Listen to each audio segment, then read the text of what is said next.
और पेशाब किया ऊंची जाति ने, और मुख्यमंत्री जो ओबीसी है वो चला गया उनका पैर धोने। अरे उसी को बुलाते और उसी को उसका पैर धुलाते और घुटनों पर बैठकर माफी मंगाते कि प्रधानमंत्री कहते हैं कि मैं गरीब घर का बेटा हूं, चाय बेचकर प्रधानमंत्री बना हूं। उन्हें चाय बेचते देश में कोई नहीं देखा, मगर पूरा देश बेच रहे हैं, फिर भी उनके भक्त कहते हैं कहां कुछ बेच रहे हैं। विश्वविद्यालय का एक ठेके पर प्रोफेसर आपको बताने आया हूं, हमारे और आपके बच्चों की शिक्षा भी बेच दिया है उस प्रधानमंत्री ने जिसकी अपनी डिग्री फेक थी। इस देश में बकरी की गिनती है, पेड़ पौधे की गिनती है, मगर इस देश में ओबीसी कितने हैं और अपर कास्ट कितने, इसकी गिनती नहीं हो रही है। जब इस आग का इतिहास लिखा जाएगा तो मेरा नाम आग लगाने वालों में नहीं, आग बुझाने वालों में शामिल होगा। जय भीम, जय मंडल, इंकलाब जिंदाबाद, जय भीम, जोहार, उल गुलाम जिंदाबाद।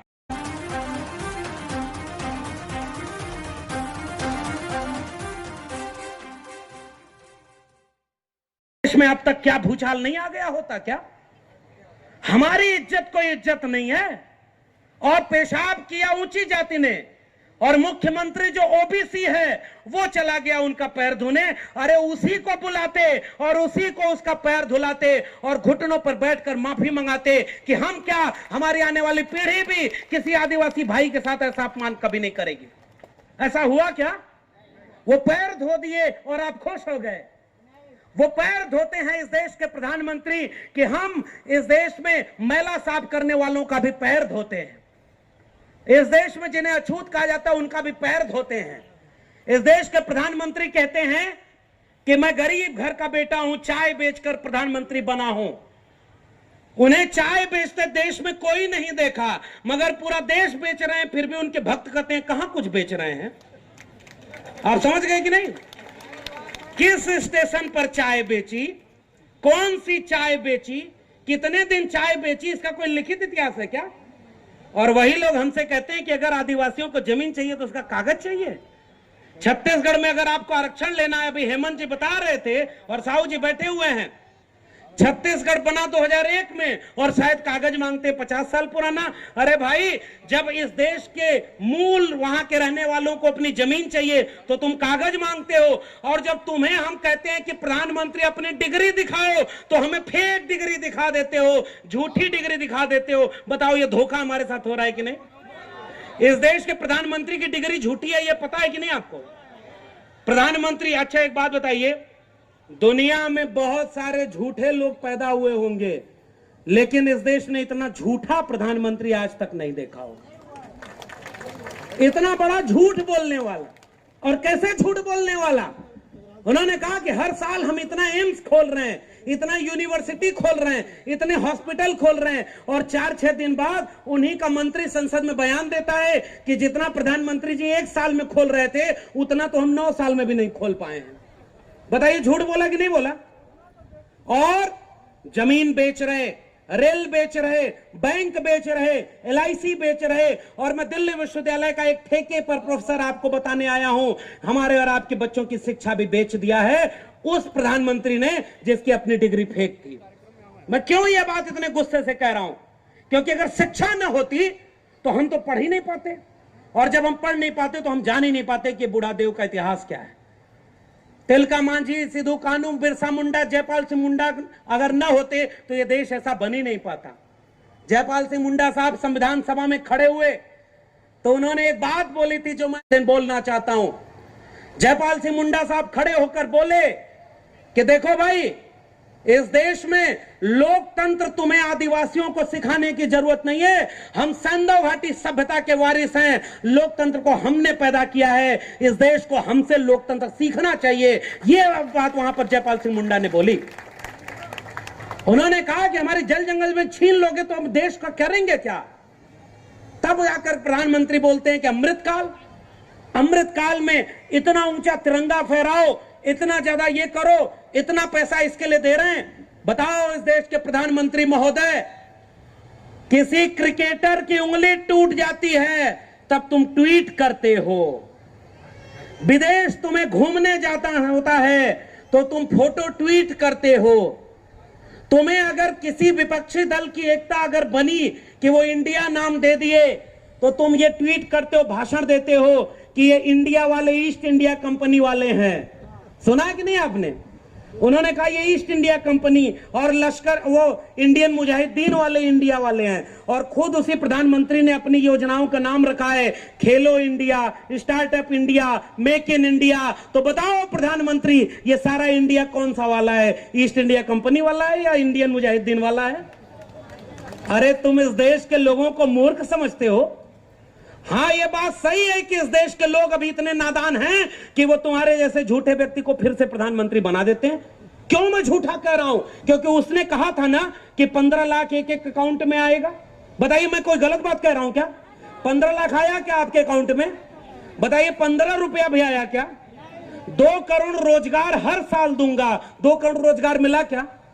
अब तक 9 साल में 18 करोड़ रोजगार होना चाहिए। और आज इस देश में ऐसा हो गया है कि 18 करोड़ लोगों की नौकरी छूट गई होगी, नौकरी छीन ली गई। और फिर भी आप खुश हैं क्योंकि वो मुसलमानों के खिलाफ तो है। गलत बात कहूं तो बोलिएगा, उसने हमें जातियों में तोड़कर आपस में बांट दिया, धर्म के नाम पर लड़ा रहे हैं। और दूसरी तरफ हमारे बच्चों की शिक्षा, रोजगार, नौकरी और जल जंगल जमीन को प्राइवेट अपने दोस्त अंबानी और अडानी के हाथों बेच रहे हैं। ये आपके साथ सबसे बड़ा धोखा हो रहा है। इसलिए जागो मेरे भाइयों बहनों, माताओं, बुजुर्गों, आपके हमारे सामने ये पूरा देश लूटा जा रहा है। मैं अभी 1 हफ्ते पहले झारखंड गया था और झारखंड में जिस जगह पर मेरा कार्यक्रम था वहां बहुत बड़ा खनिज संसाधन था। और भाई छत्तीसगढ़ जब आता हूं तो एक बात जरूर याद आती है। पता चलता है कि इस देश में, इस राज्य में 97% लोग तो SC ST OBC हैं, 32% से ज्यादा तो आदिवासी हैं, कुछ लोग तो कहते हैं कि 40% तक हैं। आपको एक फार्मूला दूं, आप ये कहिए कि इस प्रदेश में आदिवासी 50% है और कोई कहे कि गलत बोल रहे हो तो आप कहिए गिनती करवा लो, फिर से गिनती करवा लो भाई। अगर हम गलत बोल रहे हैं तो बताओ हमारी आबादी कितनी है। इस प्रदेश में OBC समाज के लोग भी हैं ना। OBC समाज के लोगों, ये जो आज प्रधानमंत्री बने बैठे हैं, उन्होंने भी मान्यवर कहा कि मैं OBC मां का बेटा हूं। हालांकि जब वोट मांगना होता है तभी उन्हें याद आता है, उसके बाद जब मंडल कमीशन की बात करनी होती तो OBC की बात नहीं करते। बताओ जरा, छत्तीसगढ़ के OBC समाज के लोगों, आपकी आबादी कितनी होगी? यहां पर OBC समाज के लोग बैठे होंगे, बताइए कितनी आबादी होगी? अब देखिए, OBC समाज के लोग भी कर रहे हैं 48% है, मैं इसको भी कर रहा हूं, इसको भी को 50% है। कोई कहे गलत बोल रहे हो तो आप कहे गिनती करवा लो। अगर हम गलत बोल रहे हैं तो आप गिनती करवा लो। अच्छा, अब दूसरी बात बताओ, इस देश में प्रधानमंत्री OBC हैं, इस प्रदेश के मुख्यमंत्री OBC हैं, तो OBC को मंडल कमीशन के हिसाब से 27% आरक्षण मिलना चाहिए कि नहीं मिलना चाहिए? भाई बताइए, जैसे प्रधानमंत्री बोलते हैं वैसे ही मैं भी बोल रहा हूं। बताओ भाइयों बहनों, 2 करोड़ रोजगार आपको मिलना चाहिए कि नहीं मिलना चाहिए? बताओ भाइयों बहनों, 15 लाख नौकरी आपको मिलनी चाहिए कि नहीं मिलनी चाहिए? बताओ आपका अच्छा दिन आना चाहिए कि नहीं आना चाहिए?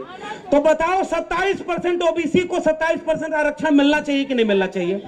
ये बताओ, आपका आरक्षण जब बढ़ाया गया तो कौन वहां पर हस्तक्षेप नहीं कर रहा है? उसको रोका कौन हुआ है?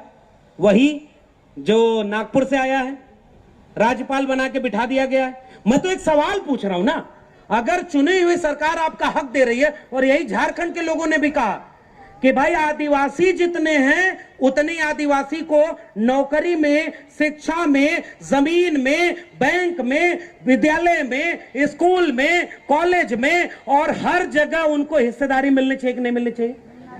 आपकी हिस्सेदारी छीनी जा रही है और अपने दोस्तों को पूरा देश बेचा जा रहा है। भारत आजाद हुआ, 7.5% आदिवासी थे। 2011 की जनगणना कह रही है लगभग 9% होने वाले हैं। अगर कायदे से अब गिनती करा लो, जनगणना ही नहीं करा रहे।